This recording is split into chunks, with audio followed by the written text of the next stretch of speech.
Lance Armstrong n'a pas mis longtemps à reprendre ses bonnes habitudes.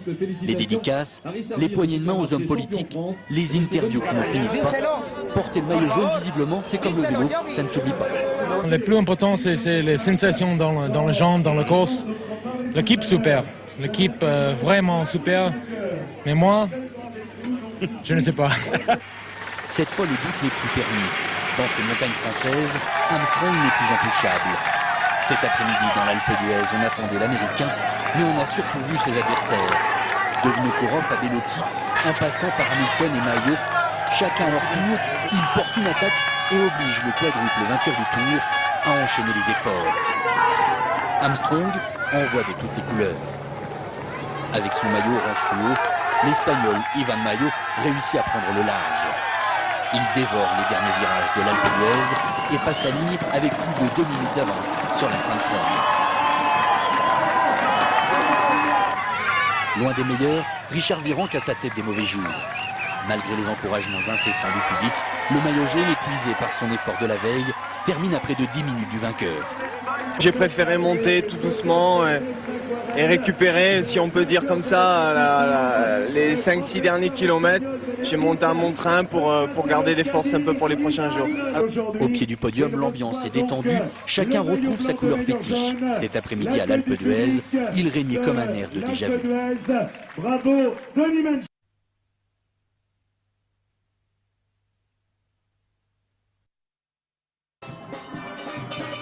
À l'Alpe d'Huez, il y a des supporters organisés comme ceux de l'équipe CSC et les autres. Chez les fans de Richard Virenque, pas d'orchestre, mais des milliers de personnes disséminées dans la montée. Impossible de rater le camping-car de Roger, 10 ans qu'il suit Virenque. Là, je fais toutes les années une semaine de Tour de France, c'est-à-dire je fais les Alpes ou les Pyrénées, vice-versa, tout dépend comment ça se passe. Des habitués, mais aussi des nouveaux venus. La victoire de Virenque hier a incité beaucoup de personnes à venir à l'Alpe d'Huez. On approche les 900 000 spectateurs, un record pour la station. Une foule qui a assisté à la défaite de son champion. Je pensais qu'il aurait gardé son maillot aujourd'hui. Peut-être avec pas beaucoup de temps, mais je pensais qu'il le garderait quand même. À 1 kilomètre de l'arrivée, il y a les inconditionnels. Pour eux, avoir vu Virenque, c'est l'essentiel. De début, j'aurais bien voulu qu'il ait gardé le maillot jaune, mais bon, je suis contente. Je suis venue de la région parisienne, j'ai mis 9 heures pour venir le voir, c'est bien. Je suis là pour l'encourager, si je peux revenir une prochaine fois, j'en reviendrai. Il y a 2 ans, j'étais déjà là et je suis fière d'être à l'Alpe d'Huez pour venir voir Virenque. Voilà. Allez Virenque! Une Virenque mania qui devrait se propager sur les prochaines étapes. Il aura suffi d'un coup d'éclat pour raviver le cœur des supporters.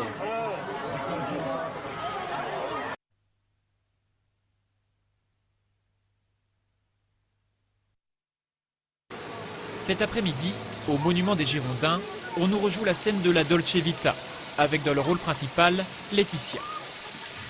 Au début, quand elle nous comme il fait très chaud, elle est froide, mais après quand on y est, elle est très bonne. Une chaleur écrasante qui fait de l'ombre l'endroit rêvé pour s'adonner à la sieste. Chacun ménage ses efforts. Principale victime de la canicule, les enfants, à l'image d'Eva, mais ses parents sont aux petits soins. On a un petit vaporisateur, on lui rafraîchit le visage. On lui donne de l'eau souvent. Dès qu'il y a un coin au frais, on vient se mettre au frais. Comment on fait pour pas avoir trop chaud alors? Soit on reste à l'intérieur ou sinon on est tout le temps dans des endroits précis. Soit à la plage, soit à la piscine ou dans des magasins climatisés. Et avec 41 degrés relevés à l'ombre en milieu de journée à Bordeaux, bien rares sont ceux à se risquer encore dans les rues. Une chaleur presque intenable qui n'est pas sans conséquence sur la santé. J'ai vu aujourd'hui des gens âgés, des ordonnances pour, des jeunes femmes enceintes, qui sont aujourd'hui pour moi les clients qui souffrent le plus de la chaleur. Et quand les Bordelais ne sont pas à la plage, on les retrouve ici. Côté canicule, elle devrait encore se poursuivre dans les jours qui viennent.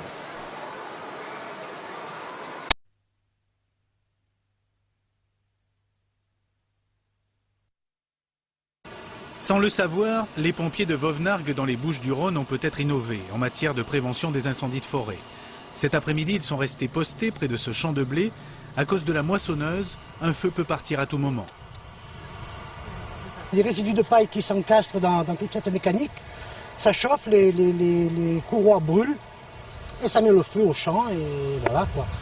Très inquiet du risque d'incendie, le propriétaire de ce champ a décidé d'avancer les moissons, quitte à travailler pendant le week-end du 14 juillet. Au bord de la route, vous savez, un mégot balancé par une fenêtre, un champ de blé prend feu, de suite ça atteint le massif et après c'est des hectares et des hectares. Dans le département des Hautes-Alpes, les feux d'artifice d'une vingtaine de communes n'auront pas lieu. À Tallard, ces objets pyrotechniques devaient être déballés ce soir, mais le maire a annulé la fête.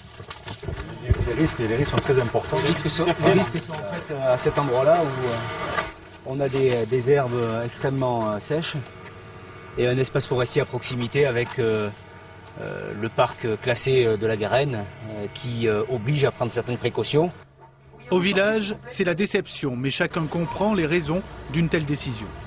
J'aime tellement les feux d'artifice que j'aimerais bien le voir, quoi. Mais bon, tant pis. C'est plus important de préserver une forêt quand même que de faire un feu d'artifice qui risque de mal tourner. Les pompiers des Hautes-Alpes qui restent mobilisés sur l'important feu de l'Argentière craignent de nouveaux départs de feu, car la sécheresse est vraiment très forte. De mémoire des Hauts-Alpins, depuis 1976, il n'y a pas eu de sécheresse de ce type. Et le niveau d'alerte incendie pourrait encore s'aggraver, selon les autorités.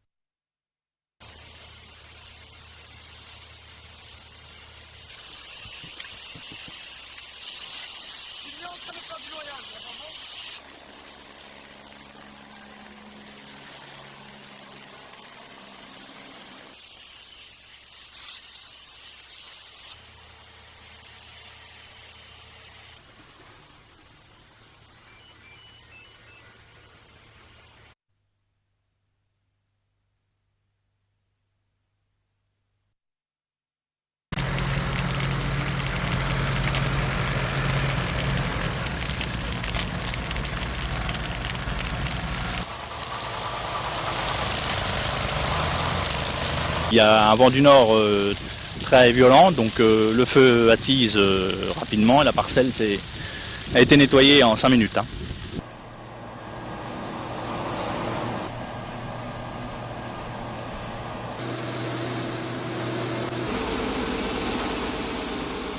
Le malt qui va être vendu au brasseur ne permet pas d'avoir une bière de qualité.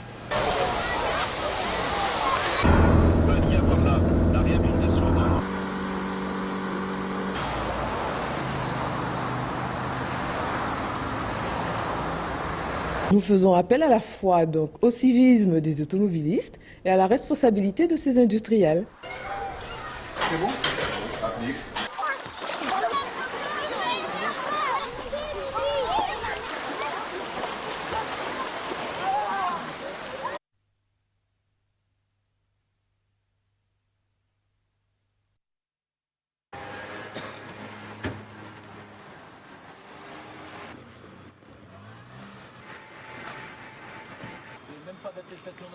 Absolument rien, absolument rien. Bon, on passe le véhicule, passer le véhicule. C'est un contrôle avec couverture de coque sur...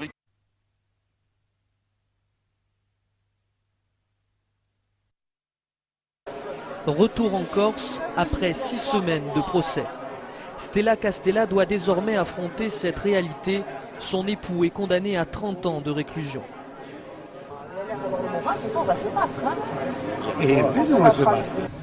Ce matin, pour elle, rien n'a vraiment changé. Être femme de détenu, Stella Castella connaît. Son mari est en détention préventive depuis 5 ans. Je vais continuer à faire ce que je fais depuis 5 ans, c'est-à-dire que je vais faire les allers-retours sur Paris avec tout ce que ça entraîne de problèmes financiers, parce que ça coûte très très cher, tout ce que ça entraîne de fatigue aussi, tant morale que physique. Seul espoir pour elle, la cour d'appel. Car selon Stella Castella, si son mari devait purger 30 années de prison, il ne ressortirait pas vivant. Pour mon mari, ça équivaut à une condamnation à mort. Il est malade du cœur, gravement. Il a failli mourir il y a un an en prison. Il n'est toujours pas soigné à l'heure actuelle. 30 ans dans ces conditions, c'est une condamnation à mort.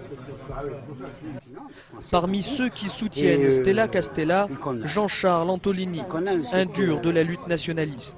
Son fils, Jean-Philippe, vient d'écoper au procès Erignac de 10 ans de prison pour des attentats à la bombe. Selon son père, une nouvelle victime de ce qu'il nomme le drame corse. La violence et les prisons. Comment ne pas comprendre la famille Erignac? Comment ne pas comprendre ces deuils? Mais vous avez entendu vous-même égrener à la barre au cours des semaines les deuils de la Corse, s'ils se chiffrent par milliers, par dizaines de milliers, depuis des siècles, depuis des millénaires. Et nous sommes dans un drame, et Sarkozy nous dit, tournons la page de la violence, alors que la première violence aujourd'hui vient de l'État français. Un discours militant que ces familles exprimeront à Ajaccio samedi lors d'une manifestation de soutien aux condamnés.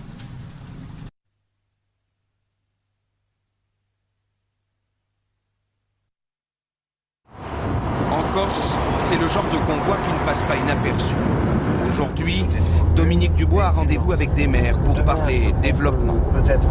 Alors le conseiller général va vraisemblablement nous rejoindre. Ça c'est gentil. Oui, oui, tout à fait. Comme pour chaque déplacement officiel, il est suivi par 2 gardes du corps. Depuis l'assassinat de Claude Erignac, le préfet de Corse est le seul en France à être escorté en permanence. Bon, non, le jardin n'est pas... Je n'ai pas du tout l'impression d'être entouré d'une garde prétorienne. Donc voilà. Mais il faut prendre quand même quelques précautions. Je pense que sinon ce serait faire preuve d'inconscience. Installé à Ajaccio depuis 2 ans, Dominique Dubois a su se faire accepter des Corses. Même lorsqu'il reçoit les élus à la préfecture, le dialogue avec les nationalistes reste ouvert. Mais appliquer la politique du gouvernement est un exercice plus délicat ici que partout ailleurs. Je crois que l'assassinat de Claude Erignac a effectivement changé complètement les choses. Aujourd'hui, le gouvernement, et puis je dirais tous ceux qui servent la politique de notre pays et la Corse, n'ont pas droit à l'erreur. En haut de l'escalier qui mène à son bureau, la plaque à la mémoire de Claude Erignac rappelle que rétablir l'état de droit en Corse est une priorité absolue. C'est dire l'importance de la réunion interservices qu'il préside toutes les semaines. Police, justice, douane, gendarmerie, tous se retrouvent pour faire le point des affaires en cours. Au dossier de suivi des discothèques, des bars, des machines à sous. Attentats, raquettes, fraude fiscale, la liste est longue, comme le chemin qu'il reste à parcourir pour que la loi soit appliquée. L'état de droit, c'est des impôts qui rentrent, des règles d'urbanisme qui sont respectées, des listes électorales qui sont correctement tenues, qui sont authentiques. Alors, sur tous ces sujets, il y a eu beaucoup de progrès qui ont été faits. Mais c'est vrai que tant que nous aurons de la violence, des attentats contre des biens publics, contre des personnes, contre des bars, on ne pourra pas dire véritablement que nous sommes dans une société apaisée. Pour les insulaires, l'assassinat de Claude Erignac était l'occasion de tourner la page sur 30 années de violence. Aujourd'hui, le constat est unanime. On est encore loin d'avoir réussi.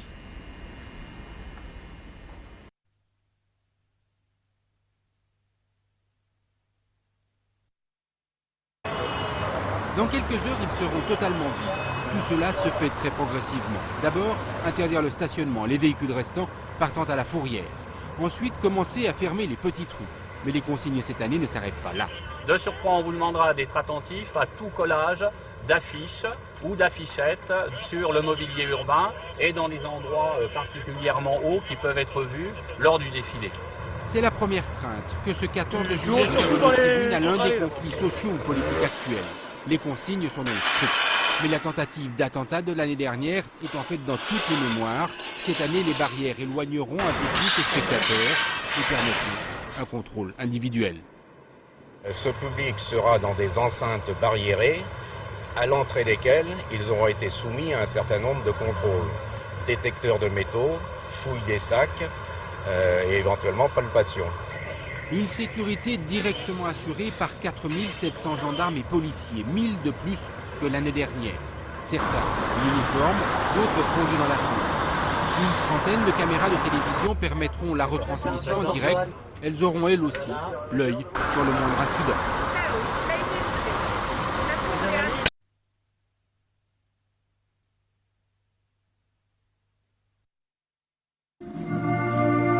Le salut aux troupes de retour de Bosnie. Le général est français, son second allemand.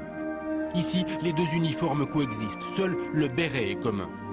Dans cet embryon d'armée européenne, c'est la première expérience qui a été tentée. Les uniformes devaient être semblables. Mais cela a été vécu comme une perte d'identité, de repères. Ne surtout pas gommer les différences, ce fut la première leçon. Bonjour. Le commandant Marshall dirige la compagnie d'état-major de la brigade, une des seules unités totalement mixtes. Il est né en Allemagne et parfaitement bilingue. L'adjudant aussi. Alles klar, so. Kein problème? Pas de problème, t'as compris? Vous êtes de quel endroit, vous? Moi, je suis de Mutzig. D'Alsace, donc. Alsace, ouais. La majeure partie des Français et des Allemands bilingues de la brigade, la plupart officiers, est originaire des régions frontalières. Maison. En fait, l'obstacle ici vient plutôt de la tentation de part et d'autre de vouloir imposer sa culture militaire. Faire en sorte qu'une nation domine l'autre, ça ne peut que créer des ressentiments et de la frustration dans l'autre nation. Et c'est là où je pense que nous faisons les plus grosses erreurs. L'état-major est donc un savant dosage franco-allemand. Tous les 2 ans, les postes sont alternés. Une mixité impossible au combat. Les unités d'infanterie, elles, restent purement nationales et d'une taille conséquente. Adjudant-chef Gleboki. Si la brigade franco-allemande est opérationnelle, c'est surtout grâce à la bonne volonté des uns et des autres. Un modèle limité donc. C'est à Strasbourg que se mène l'expérience suivante. Belges, Espagnols, Néerlandais ont rejoint le couple franco-allemand. Le corps européen est une structure de commandement pour 60 000 hommes, pas encore une armée européenne. Quel chemin reste-t-il à parcourir encore pour arriver à ça? Beaucoup, puisque nous avons toujours un manque de convergence industrielle comme les Américains. Il n'y a pas un seul fournisseur d'armement ou de système de combat et ainsi de suite. Et il y a toujours différentes cultures et différentes philosophies militaires. Les militaires européens apprennent donc à se connaître et à travailler ensemble. Mais leur engagement restera toujours une décision politique. Et là aussi, il reste beaucoup à faire.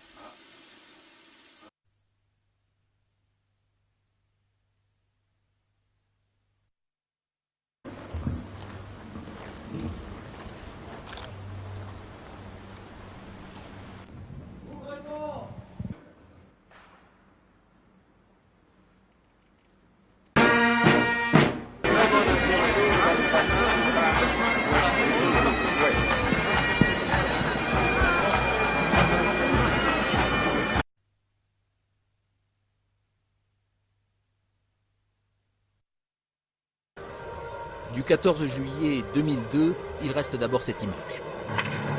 2 détonations, Jacques Chirac venait d'échapper à un attentat, une tentative d'assassinat.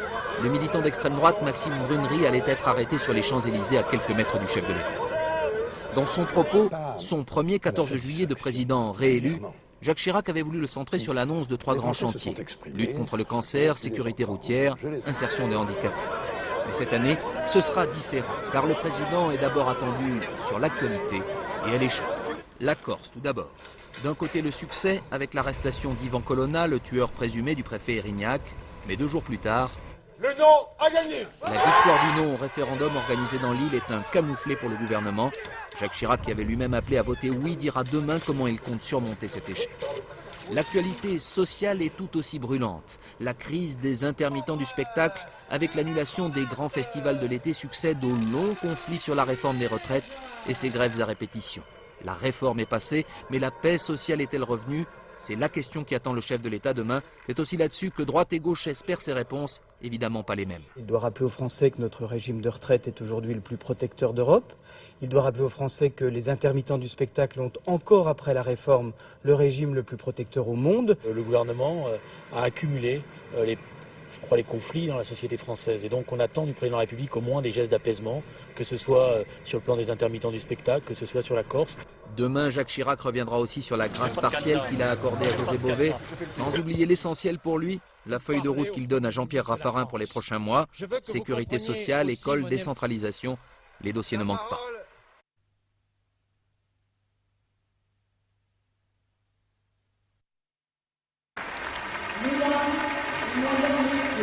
Au Corrégie d'Orange, les artistes ont eu beau maintenir le spectacle, ils ont été accueillis par les huées du public. En cause, le message que les intermittents ont voulu délivrer aux spectateurs pour dénoncer la réforme de leur régime d'assurance chômage. Cette réforme qui met en péril la richesse et la diversité culturelle de notre pays. Autre lieu, autre ambiance. Bonsoir. Compte tenu d'un mouvement de manifestation extérieure... Hier soir, le tirage du loto s'est déroulé sans animateur et surtout sans huissier. Les intermittents ont réussi à perturber l'enregistrement de l'émission. En dépit de cette crispation, le ministre de la Culture maintient le cap. Pas question, dit-il, de renégocier l'accord inédit. L'intermittence était tout simplement menacée de disparition. Aujourd'hui, nous pouvons garantir à tous les professionnels du secteur qu'ils continueront de bénéficier d'un régime de protection spécifique. Vous allez nous dire. Une position critiquée par le patron du festival d'Avignon qui vient d'être annulé. Bernard Fèvre-Darcier explique « Nous ne pouvions plus nous en sortir. La CGT avait dit qu'elle se servirait du festival comme d'une grenade et le gouvernement a fait preuve d'un tel autisme. » Hier, l'incertitude planait encore sur le festival rock des Vieilles Charrues dans le Finistère. Les bénévoles ont rencontré les intermittents en grève, mais ils ne veulent pas se faire confisquer ce rendez-vous. Des chaînes humaines se sont formées sur le site de Carhaix. C'est le festival d'un pays, c'est des bénévoles, beaucoup de bénévoles qui travaillent pour ce festival, et, bien sûr, et ça serait une catastrophe quoi, si ça n'avait pas lieu. Autre rendez-vous, le festival Paris Quartier d'été, lui, devrait bien avoir lieu à partir de demain, sauf les spectacles donnés au Palais Royal sous les fenêtres du ministre de la Culture.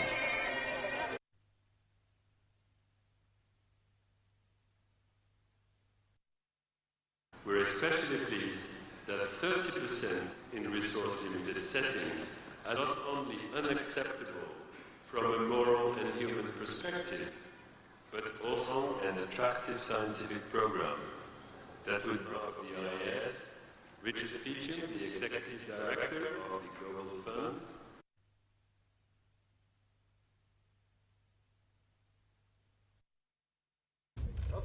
Non plus le portrait de Saddam, mais une photo de famille à 25. Voici un nouveau visage pour l'Irak, celui du Conseil transitoire de gouvernement irakien qui s'est réuni pour la première fois ce matin à Bagdad, sous haute surveillance américaine. Costume de diplomate et rangers aux pieds, un premier succès pour le gouverneur américain Paul Bremer. Il a dû batailler ferme, même avec les rares pro-américains. Aujourd'hui, ils sont venus, ils sont tous là, sauf les nostalgiques de Saddam, qui tentent d'exploiter le mécontentement populaire à coups d'attentats pour préparer le budget, la nouvelle constitution, les premières élections pluralistes. La mosaïque irakienne a été respectée au ministre près. 2 pour les minorités chrétiennes et turques, 4 pour les 15% sunnites, 5 pour les 25% kurdes, 14 pour les 60% chiites. Première victime de Saddam hier. Il joue pour l'instant la carte d'un partenariat pacifique avec les Américains. Explication. Ce conseil est une étape importante pour remettre l'Irak en marche et préparer les élections qui doivent aboutir à la fin de l'occupation américaine. Première décision symbolique du Conseil de la bouche d'un imam. Annulation des jours fériés décrétés par la dictature Saddam et proclamation du 9 avril, jour de sa chute, comme nouvelle fête nationale. La deuxième phase du pari américain en Irak a commencé.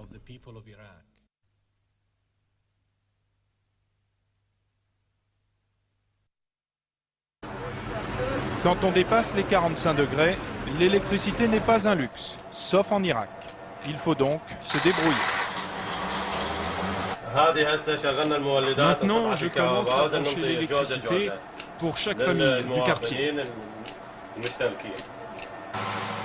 Depuis la guerre du Golfe, il y a 13 ans, Aki fait tourner sa propre centrale électrique pour pallier la déficience du système de distribution. Chaque jour, il fournit 1600 familles et 6 mosquées à Fallujah. Sans moi, ce serait une catastrophe. Il y a des coupures d'électricité de 6 heures, parfois 8 heures par jour. Aki, le technicien, est associé à son frère, l'homme d'affaires. Ils ne sont pas spécialement philanthropes. L'électricité est un business comme les autres. Et ça n'est pas près de changer, malgré le nouveau gouvernement, malgré les Américains. Si les Américains voulaient réparer l'électricité, ils le feraient. Ils n'ont jamais rien réparé, ni à Fallujah, ni ailleurs en Irak. Les Américains, ils ramènent bien des chars. Ils pourraient ramener des générateurs aussi. Pour l'instant, c'est donc l'anarchie dans le réseau. Mais ça marche. Une pompe, de l'énergie et l'eau si précieuse. Mohamed paye chaque mois 8 €, une belle somme en Irak, pour avoir de l'électricité toute la journée. C'est l'idée des habitants de Fallujah, d'avoir des petites centrales pour tout le monde. On paye pour cela, c'est plus cher que l'électricité normale, mais c'est quelque chose d'indispensable. Faire avec les moyens du bord, économiser pour survivre. On en viendrait presque à oublier que les Irakiens ont sous leurs pieds les plus grandes réserves mondiales de pétrole.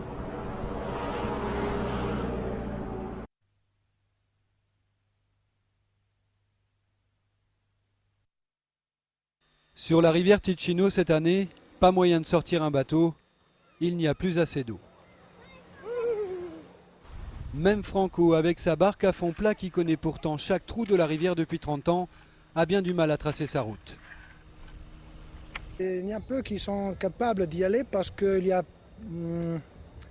presque des sentiers où on peut passer. On ne peut pas aller partout.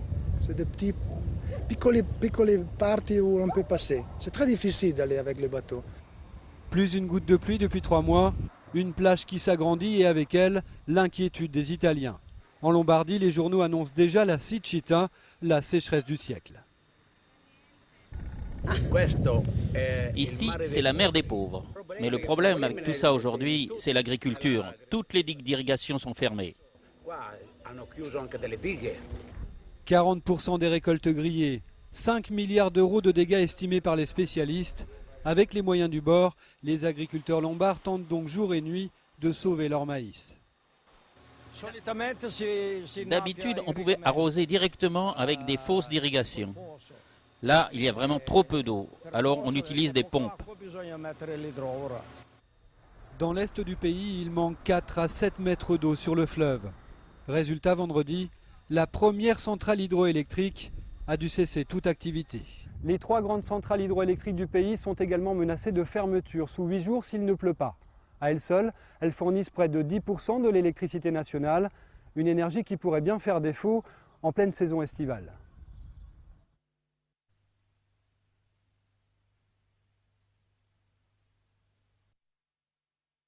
Aussi rapide qu'un scooter des mers.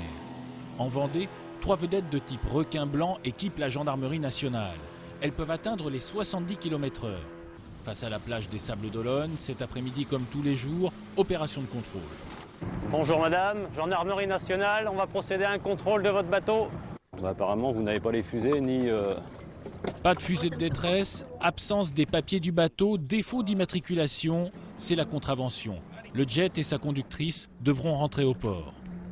C'est vrai que on est sur un univers de vacances et on fait peut-être moins d'attention que sur la route et on n'est pas habitué à ce genre de démarche en fait. Tous les jours, aux abords immédiats des côtes, entre 4 et 5 heures de patrouille pour un équipage de 2 gendarmes. L'objectif, contrôler et surveiller les plaisanciers en priorité. Ici, pas de problème. Ce bateau pêche-promenade est en règle. La sécurité en mer, c'est important. Si t'as pas d'extincteur, le moteur prend feu, t'es en mer, ça craint quoi. Enfin moi je suis marin alors. Cette semaine, les gendarmes ont dressé une 60aine de procès-verbaux. C'est le fait qu'ils arrivent en vacances et puis qu'ils oublient toutes les règles de navigation, c'est-à-dire le fait d'avoir le matériel de sécurité à bord des navires. Pour cet été, entre Normandie et Vendée, la gendarmerie dispose de 16 vedettes rapides comme celle-ci. Pour l'instant, on ne sait pas si ce dispositif sera étendu à de nouvelles régions l'année prochaine.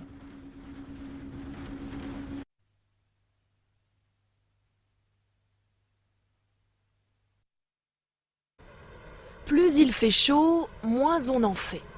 Tania, la tigresse, en sait quelque chose. Il dort pas, il fait semblant. Plus jeune, plus dynamique, Baïkal opte plutôt pour la trempette rafraîchissante sous les yeux des petits. Il prend son bain. Pourquoi il prend son bain? Rien ne remplace un bon sorbet au hareng. En période de chaleur, les soigneurs aident les ours du parc de Thoiry à se désaltérer dans leur bain. C'est comme si nous on avait un manteau, enfin un blouson, nous on peut enlever des épaisseurs, eux ne peuvent pas, donc il faut qu'ils aient d'autres possibilités de réguler leur température. Ben, l'éléphant, ne s'y trompe pas. Ses grandes oreilles le ventilent peut-être, mais ça ne suffit pas. Une petite douchette s'impose. Pendant que les Watusi chassent les mouches pour les oryx, les gnous et leurs bébés, rien ne sert de se dorer au soleil, il faut à tout prix trouver de l'ombre. Les abreuvoirs du parc sont toujours pleins, Et si un besoin d'eau se fait sentir, on emploie les grands moyens. Mais le bonheur des émeux n'a qu'un temps, et le temps, lui, est désespérément chaud.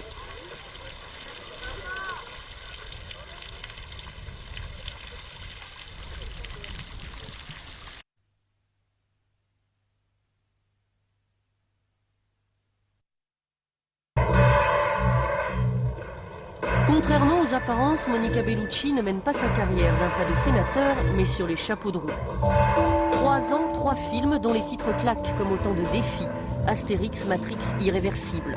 Sans parler de ceux qui s'annoncent, le nouveau dessin animé spectaculaire de Spielberg, Sinbad, auquel elle prête sa voix.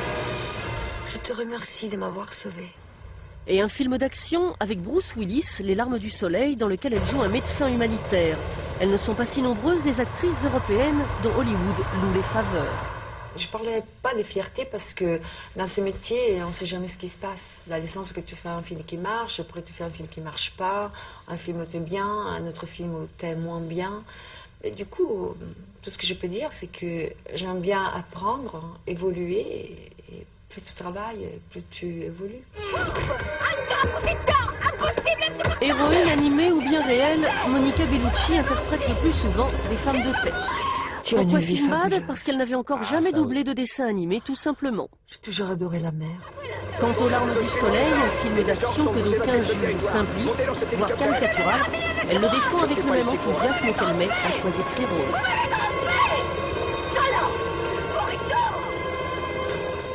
Quand on a cette manière de raconter les films comme un côté, les Américains qui vont sauver la planète, c'est pas du tout ça. Moi, je crois que justement, ça, c'est un film qui c'est pas les films de Bruce Willis d'habitude, c'est pas Die Hard. C'est justement un film qui est très très violent et qui raconte une violence vraie. Si j'ai pas peur, parce que je crois que je l'ai déjà fait, je n'ai plus envie de faire un rôle comme ça. Et je crois que ça fait partie de l'évolution d'une actrice, mais on peut le rapporter aussi à la vie. Un goût du risque dont témoigne son prochain film. Elle retrouve la France et Frédéric Schondorfer pour Agent secret, une plongée dans les eaux sombres de la vie d'espion. Un rôle trouble pour une actrice qui n'est décidément jamais là où on l'attend.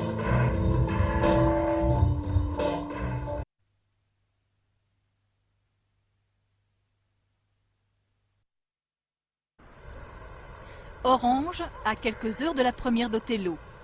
Les chanteurs et les musiciens se préparent avec d'autant plus de fébrilité que tous les yeux sont tournés vers eux. Les chorégies ne sont pas subventionnées par l'État. Si les intermittents faisaient grève, le festival n'existerait plus. C'est bon? Merci.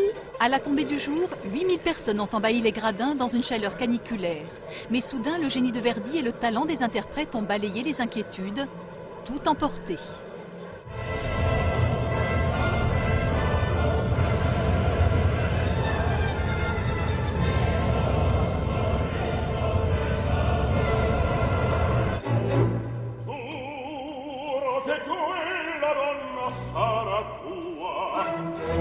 Jean-Philippe Lafont est le traître Iago qui distillera la jalousie dans le cœur d'Othello.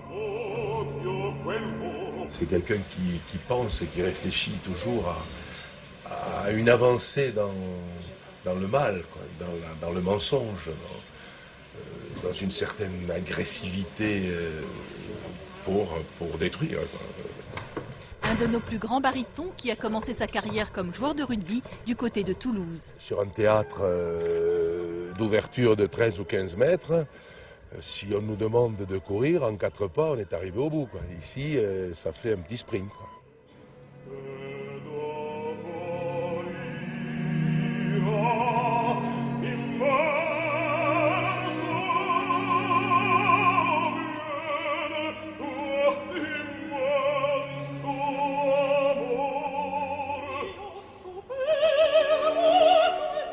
Et la tragédie de Shakespeare, amplifiée par Verdi, prend une ampleur étonnante dans ce décor grandiose.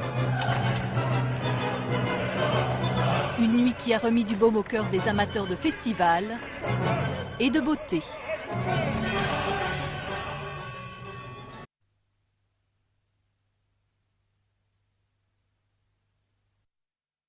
Dès qu'une fleur de printemps qui sous de l'air est détente et qu'une rose éclatée que l'on pose à côté, joli môme. T'es qu'un brin de soleil dans le chagrin du réveil, t'es qu'une vampe qu'on éteint comme une lampe au matin, joli môme. Tes baisers sont pointus comme un accent aigu, joli môme. T'es toute nue sous ton poule et à la rue qu'est ma boule, joli môme.